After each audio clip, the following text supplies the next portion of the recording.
हरे कृष्ण। 5 जो लक्षण बताएं, इसमें एक चीज हम देख रहे हैं, जब कोई आइटम एक से बढ़ के एक होता है, ऐसा वर्णन होता है जब पे। तो अगर हम इस पांचों को देखते हैं, तो पहले आया था 1 नंबर में आ, मूर्ति का पूजा करना, विग्रह का पूजा। तो अगर हम उस सीक्वेंस में अगर देखते हैं जिस प्रकार से प्रेजेंट किया गया, तो विग्रह का सेवा बहुत इंपॉर्टेंट है, मोस्ट इम्पोर्टेंट। उससे इम्पोर्टेंट हो गया श्रीमद् भागवतम का श्रवण करना। उससे भी इम्पोर्टेंट हो गया अधिक भक्तों का संग करना। उससे भी इम्पोर्टेंट हो गया अधिक हरि नाम का जप, क्योंकि उसमें भगवान ने बोला कि मैं बिक जाता हूँ। 1000 बार विग्रह पूजा की करने से जितना उतना हरि नाम जप, तो उससे कंपेयर करने देखेंगे तो हरि नाम मतलब ऊपर हो गया है सब चारों चीजों से। और उसके बाद आया धाम वास। लग रहा है कि धाम वास उसके भी ऊपर लग रहा है, टॉप मोस्ट लग रहा है। वो धामवास ऑर्डिनरी नहीं है जो हम लोग करते हैं, ऐसा नहीं। ये धामवास जब सबको सबके ऊपर रखा, मतलब तो धामवास भी स्पेशल है। वो प्रबोधानंद सरस्वती ठाकुर ने नवदीप धाम की महिमा पे ग्रंथ लिखा है, और वृंदावन की महिमा के ऊपर भी ग्रंथ लिखा है। उसमें बताया गया है कि धामवास किसको कहते हैं, कैसा होता है धामवास। जैसे हम लोग हरिनाम जप की बहुत सारी टेक्निक हम लोग सीखते रहते हैं, ऐसा करना चाहिए वैसा करना चाहिए, ऐसे धामवास का भी कुछ टेक्निक है, वैसा वास करना होता है, तभी इसको टॉप में रखा गया। अभी इन यहाँ पर कह रहे हैं रूप गोस्वामी कि ये 5 अद्भुत वीर एक्स्ट्रा ऑर्डिनरी पावरफुल है, कि इससे अगर किसी का किसी प्रकार से कनेक्शन हो जाए, तो भी उसको भक्ति भाव भाव का जन्म हो सकता है। भाव भक्ति जन्म हो सकती है। भाव भक्ति जो बहुत दुर्लभ है, सुदुर्लभ, भगवान नहीं देते कभी, वो भाव भक्ति, सुदुर्लभ भाव भक्ति प्राप्त हो सकती है पांचों का कनेक्शन होने से। श्रद्धा नहीं, खाली कनेक्शन। खाली कनेक्शन मतलब जैसे कोई शुद्ध भक्त के साथ अगर कोई बिजनेस करता है, कोई चीज खरीदता है, वो अपने स्वार्थ के लिए, उसमें भी उसका भक्त से मुलाकात हुआ, उससे उसका भाव जन्म हो सकता है। वह किसी भौतिक काम के लिए धाम में गया, वहां पर धाम में जाके उसका वो काम हो सकता है, भाव भक्ति का जन्म हो सकता है। ये बात बोल रहे हैं। अभी पांचों की महिमा दोबारा, क्योंकि ये बहुत स्पेशल है, इसलिए अलग से रूप गोस्वामी पांचों को महिमा गा रहे हैं। ये जो 5 श्लोक है, इसके बाद जो आ रहे हैं वो स्पेशल श्लोक है। भावना माथे ने हाथ उठाया। यस प्रभु जी, ये जो लास्ट लाइन है इसकी, अहो मधुपुरी धन्या वैकुंठाश्च च गरीयसी, तो इसमें है कि जो धामवास है वो वैकुंठ से भी श्रेष्ठ है या दुर्लभ है? गरीसी गरीयसी मतलब गजे से मतलब श्रेष्ठ। श्रेष्ठ है उससे भी, वैकुंठ से। हाँ, ठीक। गरियान मतलब श्रेष्ठ, महान। गुरु शब्द से गरियान हुआ, गुरु मतलब श्रेष्ठ, महान, गरियान, गरियास। ओके, तो अभी पांचों की महिमा दोबारा। ये जो 5 अभी हम लोग पढ़ेंगे, ये 5 श्लोक है। इसको एक अलग प्रकार में लिखा रूप गोस्वामी ने। इसको वेज स्तुति कहते हैं, indirect glorification. Indirect word sufficient नहीं है, इसमें और कोई वर्ड जो है नहीं, इंग्लिश में नहीं मिल रहा है शब्द इसको एक्सप्लेन करने के लिए। ये ग्लोरिफिकेशन है, पता नहीं हम लोग कोई शब्द मिला नहीं प्रभुपाद जी ने, इसलिए इनडायरेक्ट ग्लोरिफिकेशन लिखा है। करते तो समझ में आ जाएगा क्या होता है इनडायरेक्ट। स्मेरां भंगित्रय परिचितां साचिवेतीर्ण दृष्टि बंसिनस्तादरकिशदयाम् उज्ज्वलां चन्द्रकेण गोविन्दाख्यां हरितनुमित केशतीर्थोपकण्ठे मा प्रेक्षिष्टा तव यदि सखे बंधु संगे स्थिरंगा। बहुत सुंदर है, इस श्लोक रूप गोस्वामी ने कंपोज किया है। यहाँ पर वो खुद अपना अपना श्लोक रूप गोस्वामी भी दे रहे हैं। तो इस श्लोक में कह रहे हैं, एक गोपी बोल रही है कि हे सखी, हे सखी, हे सखा, वो जो यमुना है, यमुना के किनारे, यमुना के किनारे एक केसी घाट है। वो केसी घाट के तट पे गोविंद जी खड़े हुए हैं। गोविंद जी खड़े हैं, वो क्या है, क्या कर रहे हैं? उन्होंने अपने सर पे मोर मुकुट धारण किया है, बहुत चमक रहा है, और अपने हाथों में बंसी पकड़े हुए हैं, और तिरछी नजर से इधर उधर ताकते रहते हैं, इधर उधर देखते रहते हैं तिरछी नजरों से। और उन्होंने त्रिभंगी अपने शरीर को 3 जगह बांका करके रखा है, टेढ़ा शरीर है उनका, और बहुत हंस रहे हैं। उनका मुखड़े की तरफ गलती से भी उनकी तरफ देखना मत। एक बार देख लेंगे तो तुम्हारा जीवन समाप्त हो जाएगा, भौतिक जीवन तुम्हारा खत्म हो जाएगा। ये है, इसको इनडायरेक्ट ब्याज स्तुति। ब्याज स्तुति मतलब ये ब्याज स्तुति संस्कृत, इनडायरेक्ट ग्लोरिफिकेशन हुआ। मतलब ऐसा बोले कि जैसे कोई व्यक्ति कोई बच्चे लोग को डराते थे ना, कोई बाबा आया पकड़ के ले जाएगा, उधर मत जाना, वहाँ भूत है, उधर मत जाना, वहाँ हाउ मिला हुए हैं, इस तरह से डराते। या फिर कोई जादूगर है, उधर जाएगा तो बस कर लेता है सबको। या फिर आप लोगों हम लोग को व्हाट्सएप पे मैसेज आता है कि फलाना फलाना फोन आने से उठाना मत, मैसेज आने से रिप्लाई मत करना, नहीं तो तुम्हारा बैंक अकाउंट खाली हो जाएगा। ये जो सावधान वाणी है, ये सावधान वाणी है कि तुमको अगर सखे यदि बंधु संगे अस्थिर अंग, अगर तुम अपने बंधु, अपने मित्रों के साथ रंग रेलियां खेलना चाहते हो, भौतिक जीवन में आनंद में डूबे रहना चाहते हो, तो फिर यमुना के किनारे केसी घाट के ऊपर जो गोविंद जी खड़े हुए हैं, जिनके सर पे मोर मुकुट है, और जो हाथ में बंसी लिए हुए, जो तिरछी नजर से ताक रहे, और जो वो हंस रहे हैं, उनके मुंह की तरफ कभी मत देखना। अगर भौतिक जगत में आनंद में डूबे रहना चाहते हो, तो इसका अर्थ ये हुआ। सब अर्थ तो समझ गए इसमें क्या बोलना है। अगर कोई श्री कृष्ण गोविंद का दर्शन करेगा, उसका भौतिक बंधन टूट जाएगा, भौतिक आसक्ति टूट जाएगी, भगवान के प्रति आसक्ति बढ़ जाएगी, इसका अर्थ है। और एक बात और है, केसी घाट का जो बात लिखा है यहाँ पर, वास्तव में क्या है केसी घाट में? केसी घाट में राधा गोविंद देव का मंदिर है, जो रूप गोस्वामी ने ही प्रतिष्ठा किया है। वो गोविंद देव का मंदिर है। वहां पर जो गोविंद जी है, बहुत परम आकर्षणीय है।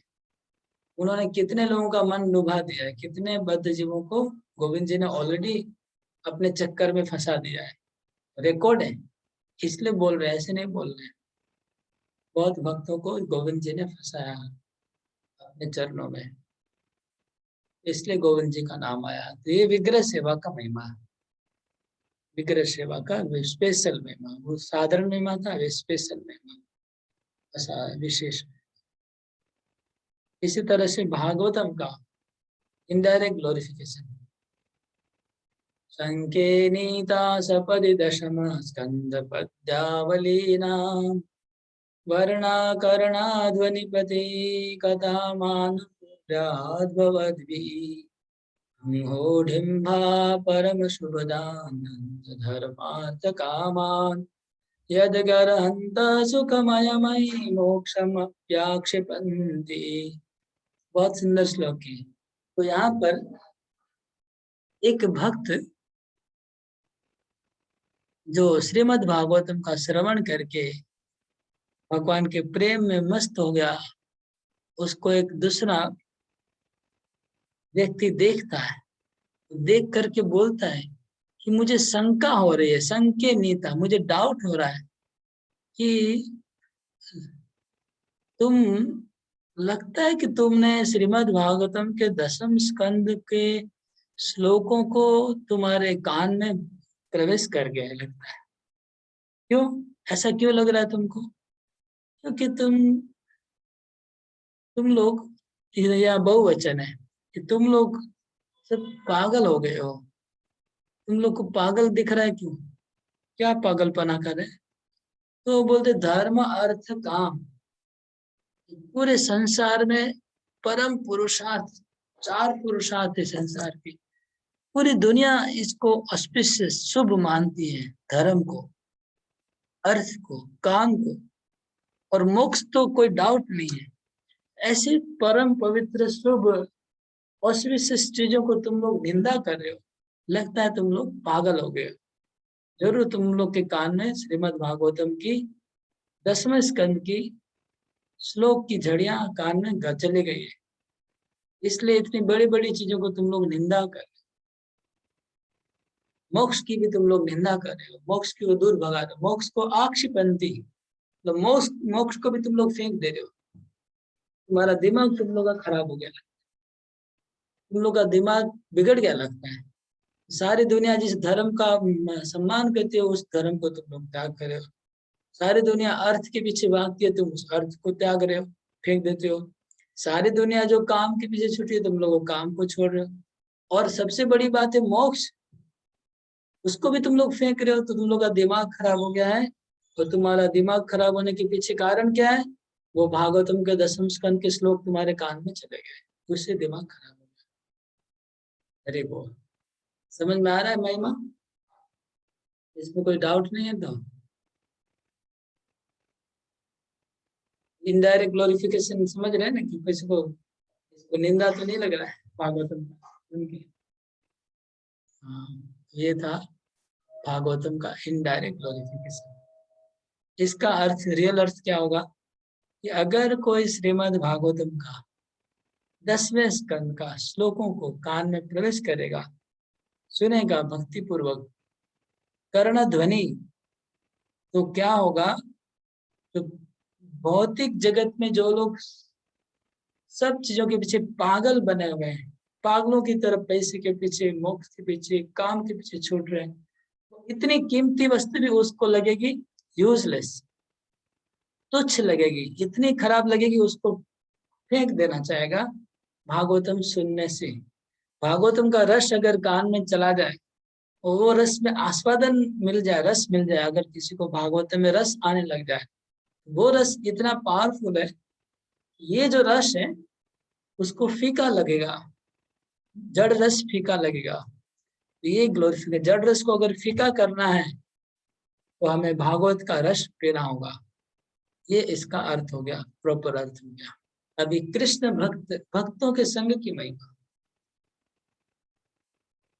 ऋगंभो विधौत पुलक पतली मंडित तनु, स्खलन अंत फुल्लोदधत अतिवृतुम पथुम अपि, दृशो कक्षां यावन्मम स पुरुषो कोऽप्यपुययो, न जाते किं तावन्मतीदगृहेणाभिरमते, दृगम्भोभिः होता पुलकपुतली मण्डिततनो, स्खलन् अन्तःफुलोदधत् वेपथुमपि, दृशो कक्षां यावन्मम स पुरुष कोऽपि उपययो, न जाने किं तावन्मतिरिदं गृहेणाभिरमते। ये भी इनडायरेक्ट ग्लोरिफिकेशन है भक्तों के संग का, कि मैं रास्ते में जा रहा था, रास्ते में जाते जाते मैंने देखा कि एक आदमी सामने से आ रहा था, उसकी आंखों में आंसू की धारा बह रही थी और उनका पूरा कपड़ा भीग जा रहा था। उसको मैंने देख लिया, मैंने इसको देख लिया, इसकी आंखों में आंसू की धारा, कपड़ा भीगा हुआ था, उनके पूरे शरीर में पुलक हुआ था, मतलब रोम पूरे खड़े हो गए थे, उसके रोम सब खड़े हुए थे, पूरा पुलकित हो रहा था उसका शरीर, पुलकों से मंडित तनु। मंडित तनु मतलब अलंकृत था उनका शरीर, पुलकावली हो गए थे। और स्खलन, वो गिरते गिरते चल रहा था, वो सीधा नहीं चल रहा था, वो मतलब लड़खड़ा के चल रहा था वो आदमी, आंखों में आंसू भिगा हुआ है, शरीर में पुलक है, पूरे रोमांच खड़े हो गए हैं, और वो लड़खड़ाते चल रहा था। अंत फूल उसका अंदर से पूरा फूल रहा था, वो छाती उसकी फूल रही थी। और दधत अति प्रथम वे प्रथम, और बहुत बहुत ही ज्यादा उसका शरीर कांप रहा था, मतलब कांप रहा था, वे प्रथम कंपन हो रहा था उसका शरीर। उसको मैंने जब से देख लिया, मेरी आंखों में जब से वो दृश्य चला गया, तब से पता नहीं मुझे क्या हो गया, मेरे घर में मेरा मन नहीं लग रहा है, कोई काम में मेरा मन नहीं लग रहा है, मेरा मन क्या हो गया पता नहीं। तो ये भक्तों की महिमा समझ में आ रही है, इनडायरेक्ट महिमा, है ना। ऐसे शुद्ध भक्त को ये घटना वास्तव में इसका रियल एग्जाम्पल है। वो चैतन्य महाप्रभु जो जाल में पड़े हुए थे सागर में, और वो जो मछुआरा था, मच्छी पकड़ने वाला, उसने चैतन्य महाप्रभु को टच किया और उसका शरीर कांपने लगा, शरीर उसका कांपने लगा, उसके आंखों में आंसू बहने लगा, वो लड़खड़ाने लगा। वो मछली पकड़ने वाला था, खाली महाप्रभु को मछली समझ के पकड़ लिया था समुन्द्र से, और उसको टच कर लिया था। तो वो उसका शरीर ऐसा कांपने लगा, ऐसा रोने लगा, ऐसा कपड़ा उसका भीग गया, रोमांच होने लगा, और कृष्ण कृष्ण कृष्ण कृष्ण बोल रहा था। जब उनको लोगों ने पूछा तुमको क्या हुआ, तुम्हें भूत भूत भूत भूत बोल रहे, मतलब उनको लगा कि कोई डेड बॉडी है। जो महाप्रभु मूर्छित होकर समुद्र में गिर गए थे कृष्ण भाव में, और उसको डेड बॉडी समझ के पकड़ के आ गया था मछुआरा। तो उसको लगा कि मुझे भूत पकड़ लिया है, मुझे भूत पकड़ा है, कृष्ण भूत पकड़ा है, इसमें कृष्ण कृष्ण कृष्ण कृष्ण कर रहा है। अभी वो आदमी जब गया गांव में, तो उसको देख के जिसने जिसने उसको देखा, उनको भी वही भूत पकड़ लिया, सब लोग को कृष्ण कृष्ण करने लगे। तो यही बात इस श्लोक में लिखी है कि मैंने जब से उसको देख लिया, उस आदमी को, उसकी आंखों में आंसू था, शरीर पुलकित था, तो मेरे घर में मेरा मन नहीं लग रहा है। बहुत अद्भुत महिमा है, अभी नाम की महिमा। यदवधि मम सीता वैणिकेनानुगीता, श्रुतिपथं मघशत्रो नाम गाथा प्रयाता, अनवकलितपूर्वामन्धकामव्यवस्थां, तदवधि दधदन्तर्मानसं साम्यतीव। यदवधि मम सीता वैणिकेनानुगीता, श्रुतिपथं मघशत्रो नाम गाथा प्रयाता, अनवकलितपूर्वां कामप्यवस्थां, तदवधि दधदन्तर्मानसं साम्यतीव। समझ में आ रहा है, थोड़ा सा अंदाज करके बोला कि ये भक्त ने एक वीणा, वेणी का वीणा बजाते बजाते कोई हरि नाम गा रहा था। वो गा रहा था, वेणी क्या मतलब वीणा या फ्लूट कुछ भी हो, वो हरि नाम गा रहा था। वो गान कीर्तन मेरे कान में चला गया, श्रुति पथ मेरे कान में, वो भगवान का नाम मेरे कान में चला गया। जब से मेरे कान में वो गाते गाते वो मेरे कान में वो मंत्र चला गया है, तब से मेरी ऐसे अपूर्व दशा हो गई। अपूर्व मतलब ऐसी पहले दशा कभी मेरे नहीं हुई थी, ऐसी ऐसी दशा मेरे शरीर में हो रही थी, मैं समझ नहीं पा रहा हूँ कि मुझे क्या हो गया है। ये इसका अर्थ है, मेरा मन में क्या हो रहा है मुझे समझ में नहीं आ रहा है। मेरा अंतर मानसम साम्यति, मेरे अंदर में मन में क्या क्या हो रहा है मुझे समझ में नहीं आ रहा है। हरि नाम की महिमा। और अभी मथुरा मंडल में वास करना, इसमें इसमें हम देख रहे हैं मथुरा मंडल में वो इनडायरेक्ट नहीं है, डायरेक्ट ही देख रहा है। अभी देखता हूँ, पढ़ने से पता चलेगा। तटभुवि कृतकान्ति श्यामलायास्तटिन्या, स्फुटित नवकदम्बालं निकूजद्विरेफा, निरवधि मधुरिम्णा मण्डितेयं कथं मे, मनसि कमपि भावं काननश्रीस्तनोति। बहुत सुंदर। इसका श्लोकार्थ है कि ये कानन, कानन मतलब वन, ये जंगल, ये एक ऐसा जंगल है, ये कानन है, वन है।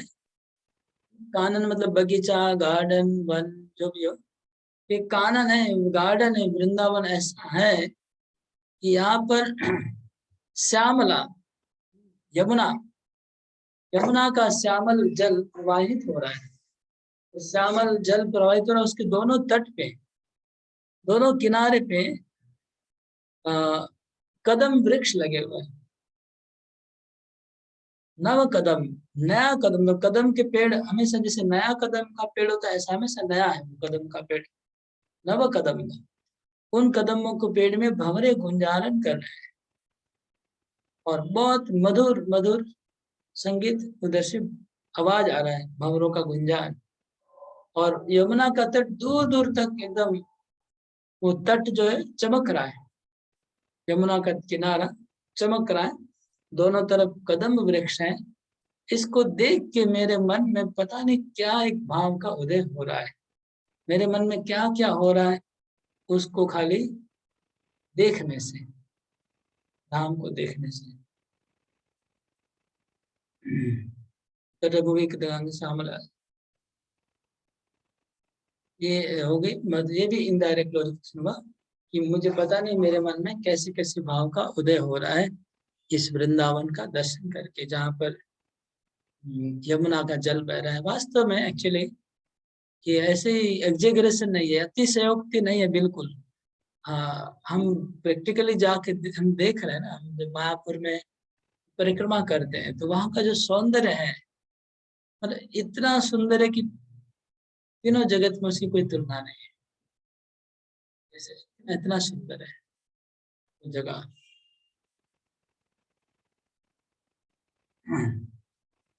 इसका कंक्लूजन पढ़ते हैं। 64 तो हो गया आइटम, इसको लेके 5 भी आ गया। तो इसका कंक्लूजन में रूप गोस्वामी कहते हैं, अलौकिक पदार्थानाम अचिन्त्यासक्तिर्दृशी भावम तद विषय चापि व्यासएव प्रकाशयेत्। तो ये जो 5 श्लोकों में महिमा बताई गई, यहाँ पर कोई यज्ञ की बात नहीं कहेगी, स्वर्ग की बात नहीं कहेगी, वैकुंठ की बात नहीं कहेगी। ये नहीं कहेगा, कहा गया कि स्वर्ग मिलेगा, ये मिलेगा, वो मिलेगा। यहाँ पर अलग ही महिमा बताई गई। क्या महिमा बताए कि किसी का मन घर में नहीं लग रहा है, ऐसा कहा गया।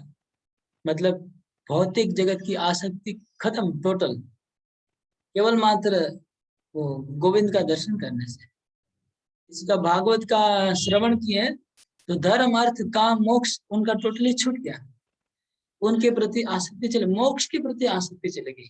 ये महिमा बता रहे, ये महिमा अद्भुत महिमा। और किसी का मथुरा धाम में लिखा कि अंदर में कैसे कैसे भाव उत्पन्न होने लग गए, उनको खुद नहीं समझ पा रहे मथुरा का दर्शन करने से। और वो जो हरिनाम की महिमा बताया गया, हरिनाम, वो हरिनाम करते हुए किसी को सुन लिया, उनके मन में क्या क्या हो रहा है। तो यहाँ पर रूप गोस्वामी बोल रहे हैं कि ये जो 5 चीजें अलौकिक पदार्थ नाम, जो अलौकिक वस्तु होती, पदार्थ मतलब वस्तु,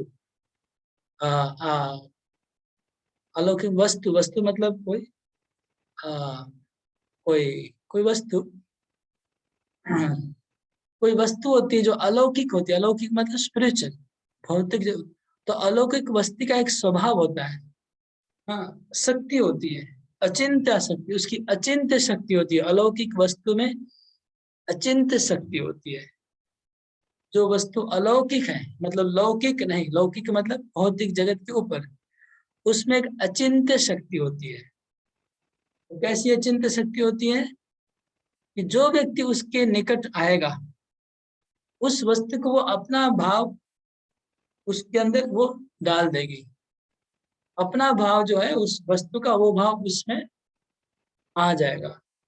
ये अलौकिक वस्तु का पावर है। जैसे अग्नि, अग्नि का पावर क्या है, जो भी वस्तु अग्नि के पास आएगी वो उसको अग्नि बना देती है।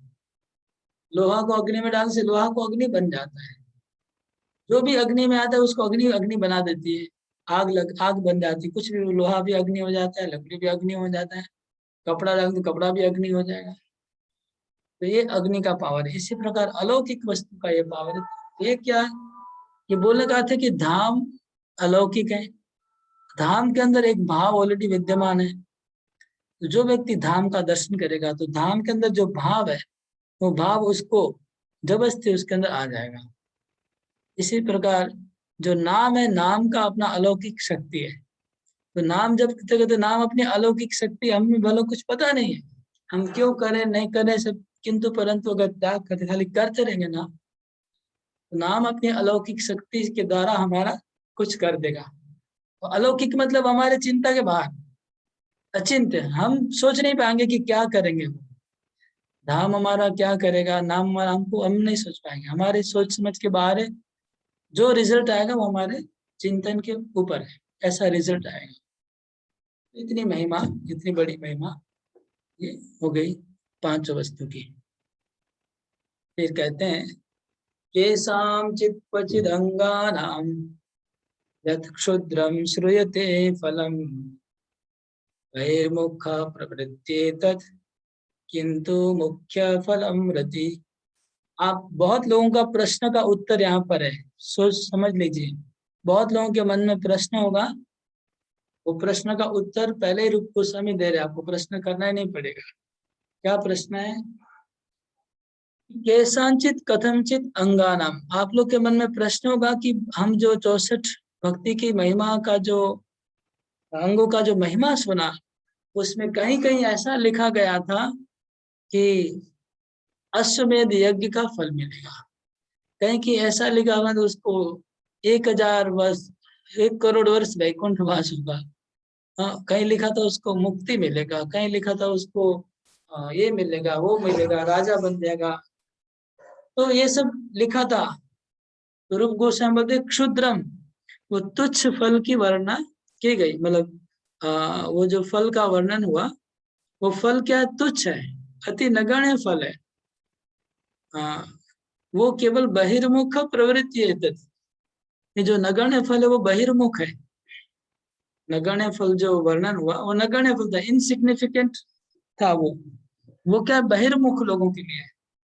किंतु मुख्य फलम रति, लेकिन उसका मुख्य फल क्या है? कृष्ण प्रेम। तो सेकेंडरी और प्राइमरी गोल होता है ना, मुख्य और गौण। तो मुख्य फल कृष्ण प्रेम है, और गौण फल जो लिखा था वो है सेकेंडरी, साइड बेनिफिट। वो सब साइड बेनिफिट था, और असली बेनिफिट था कृष्ण प्रेम। ये यहाँ पर आंसर है। किंतु मुख्य फलम रति। तो जितने भी अंग है, भगवान को प्रणाम करने से क्या 10 अश्वमेध यज्ञ का फल मिलेगा? नहीं, भगवान को प्रणाम करने से एक्चुअली कृष्ण प्रेम मिलेगा, वो साइड बेनिफिट था। ये जो है सब जगह यही लगाना होगा, ये श्लोक को सब जगह लगाना होगा। सम्मतम भक्ति विज्ञानम भक्त्यंगत्वम न कर्मणाम। तो इसका अर्थ है, रूप गोस्वामी बोल रहे हैं कि जो भक्ति के विज्ञान को जानने वाले विज्ञानी हैं, भक्ति के विज्ञानी, साइंटिस्ट ऑफ भक्ति, नया नया टर्म रूप गोस्वामी ने यहाँ पर एक आविष्कार किया हम लोग के लिए, भक्ति विज्ञानी। जैसे विज्ञानी होते हैं वो लोग साइंस के अलग अलग सब्जेक्ट के विज्ञानी है, साइंटिस्ट अलग अलग सब्जेक्ट के साइंटिस्ट है, स्पेस के साइंटिस्ट है, अलग अलग चीज के। तो भक्ति के जो साइंटिस्ट है, उनका रिसर्च करके उन्होंने ये थ्योरी निकाला, ये सब कंक्लूजन में आए वो लोग कि जो कर्म है, कर्म को भक्ति अंग में गिना नहीं जाएगा, कर्मों को भक्ति अंग माना नहीं जाएगा। कितनी बड़ी बात है। पूरी दुनिया बोलती कि कर्म ही धर्म है, कर्म ही धर्म है, कर्म करना चाहिए, कर्म ही सब कुछ है। लेकिन यहाँ बोल रहे हैं गोस्वामी के भक्ति के जो साइंटिस्ट हैं, उन्होंने रिसर्च करके डिस्कवरी किया, कंक्लूड किया, कर्मों को भक्ति का अंग नहीं माना जाएगा। ये कंफ्यूजन नहीं रखना है। जो 64 चीज बताई गई, ये 64 भक्ति के अंग है। 64 में नहीं है तो भक्ति के अंग नहीं माने जाएंगे। अगर कोई गरीब को दान दे रहा है, हाँ, इसको भक्ति कहेंगे क्या? तो इसमें अकॉर्डिंग तो ये नहीं है, भक्ति नहीं है। इसको इस श्लोक के अनुसार भक्ति नहीं होगा, इस पे लिखा नहीं है ना। अच्छा, कोई अगर गाय को चारा खिलाता है तो भक्ति माना जाएगा? हाँ, 64 अंग में था वो, गाय की सेवा लिखा था, वो भक्ति अंग हो गया। लिखा था ना भक्ति, जो तदिया नाम, तदिया में गाय थी। तो अगर कोई अश्वत्थ वृक्ष की सेवा कर रहा है, भक्ति माना जाएगा? हाँ, क्योंकि इसमें था वो। तो इसमें जो था वो भक्ति अंग है, और जो कर्म है साधारण कर्म, वो भक्ति अंग नहीं है। तो उसका रूप गोस्वामी ने तो अपनी बात रखी, अभी वो रेफरेंस दे रहे हैं शास्त्र से। अनासक्तस्य विषयान यथारम उपयुञ्जत निर्बंध कृष्ण संबंधे युक्त वैरागम उच्यते। जिसका अर्थ पहला तो हो गया अनासक्तस्य विषयान, विषयों के प्रति अनासक्त रहते हुए, जो विषय हैं उनके प्रति आसक्ति त्याग किए हुए। विषयों में हम रहे, वी आर इन विषय में हम रह रहे हैं, लेकिन आसक्ति त्याग किए हुए रह रहे हैं। तो अनासक्तस्य विषया यथाहरम उपयुञ्जत। यथा मतलब एज मच एज, यथा मतलब एज मच एज, हाँ, जितना संभव, जितना उचित, जितना हमारा कैपेसिटी है। यथा अरहम, अरहम मतलब जितना, अरहम मतलब उचित, कैपेसिटी के अनुसार। यथा अरहम, अरहम जितना कैपेसिटी है, जितना संभव है, जितना उचित है। मैं तीनों वर्ड का अलग अलग मीनिंग है, तीनों मीनिंग को साथ में लेके मीनिंग करना पड़ेगा। उचित भी रखना पड़ेगा, कैपेसिटी भी रखना पड़ेगा, तीनों अर्थ रखना पड़ेगा। कुछ यथा अरम उपयुंजत, उपयुंज मतलब उपयोग में लाना। किसको उपयोग लाना? विषयों को। तो विषयों को उपयोग में लाने में आपको 3 कंडीशन है। एक नंबर, विषयों को उप में लाएंगे जो उचित है, जो अनुचित विषयों को उपयोग में नहीं लाना है। ये अर्थ हुआ पहला यथारम का। मतलब आप कुछ विषय ऐसे हैं जो आपको बहुत प्रिय है लेकिन भगवान को प्रिय नहीं है। जैसे हम जुआ खेलना, अवैध संग करना, मांसाहार करना, अभी यथारम उपयुंजत में ये नहीं आएगा, क्योंकि ये उचित विषय नहीं है, अनुचित विषय है। तो उसको उपयुंजत नहीं करेंगे, यूज नहीं कर सकते हैं। ये एक अर्थ हुआ। दूसरा, यथारम का हमारा कैपेसिटी। हाँ, कोई बोलेगा हम सबसे पतित जीवों का उद्धार करना है, सबसे पतित कहाँ है वहां हम जाएंगे, उनका उद्धार करेंगे। तो अपना कैपेसिटी भी देखना चाहिए। एक कुछ वक्त लोग अमेरिका में, उनके दिमाग में विचार आ गया कि हम लोग पतित, तो पतितालय में चले गए। पतितालय मतलब क्या आप लोग को पता होगा। वो लोग को ज्यादा, मतलब ज्यादा भाव आ गया कि हम लोग ज्यादा पतित लोगों को उद्धार करेंगे, तो पतितालय में चले गए उनका उद्धार करने को, मतलब वैश्यालय में गए उनको प्रेचिंग करने के लिए। तो इतना ज्यादा भावुक नहीं बनना है। यथारम अपना कैपेसिटी के अनुसार समझ के, सोच के।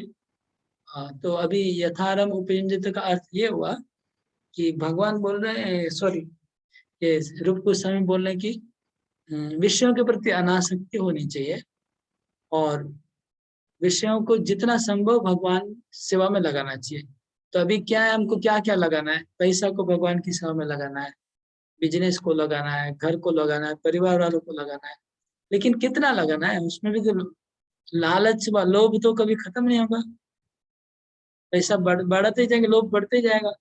तो वो सब चीज को काटने के लिए यथारम शब्द आया हुआ है। ये लिमिट होना चाहिए हमारा, जितना जरूरत है उतना, जितना जरूरत है उतना विषय को भोग करिए। जरूरत से ज्यादा विषय को भोग नहीं करना है। अनासक्त होकर भोग करना है, लेकिन वो भगवान को भोग कराते हुए भोग करना है, ऑफरिंग करके भोग करेंगे। ये सब मीनिंग है, बहुत सारा डीप मीनिंग है श्लोक का। यथारम को युंजत। इसके बाद निर्बंध कृष्ण संबंधी, ये इंपॉर्टेंट है। निर्बंध, निर्बंध शब्द बहुत इंपॉर्टेंट है। निर्बंध का शब्द है कि 24 आवर कनेक्शन भगवान कृष्ण के साथ कनेक्शन बना रहेगा। वो निर्बंध का मतलब है एक कॉन्ट्रैक्ट, कभी टूटेगा नहीं, कनेक्शन टूटना नहीं चाहिए, कॉन्ट्रैक्ट टूटना नहीं चाहिए। सब चीजें जो भी भोग लगाएंगे, जो भी चीजें हैं, उसको कृष्ण के साथ जोड़े रहना चाहिए। निर्बंध मतलब बंधन, और निर्बंध मतलब स्ट्रॉन्ग बंधन। तो स्ट्रांगली कृष्ण से बंधन में बंधा रहेगा वो, और सब चीजों को भगवान को भोग लगाता रहेगा। निर्बंध कृष्ण संबंधे, कृष्ण संबंध में वो जुड़ा रहेगा। मतलब मैं कृष्ण का दास हूँ, हाँ, ये सब चीज कृष्ण की है, तो मैं कृष्ण का भोग लगा रहा हूँ। वो कॉन्सेप्ट उनके दिमाग में संबंध का हमेशा बना रहेगा, कृष्ण के साथ संबंध, संबंध में वो बंधा रहेगा। निर्बंध मतलब बंधे रहना, हाँ, निर्बंध मतलब बंधे रहना। तो किस में बंधे रहना? संबंध में बंधा रहेगा, संबंध में बंधा रहेगा और ये सब करता रहेगा। वो युक्त वैराग्य मुझे, तो उसको युक्त वैराग्य कहा जाता है। ये तो इसका मतलब सूत्र जैसा है, श्लोक है। इसको फिर हमको तोड़ तोड़ के इसको समझना होगा। वो अपने सब के लिए अलग अलग मीनिंग निकलेगा, सबकी स्थिति के अनुसार, उसका, उसके आश्रम के अनुसार, उसके जीवन के अनुसार, सबका अलग अलग मीनिंग आएगा प्रत्येक व्यक्ति के लिए।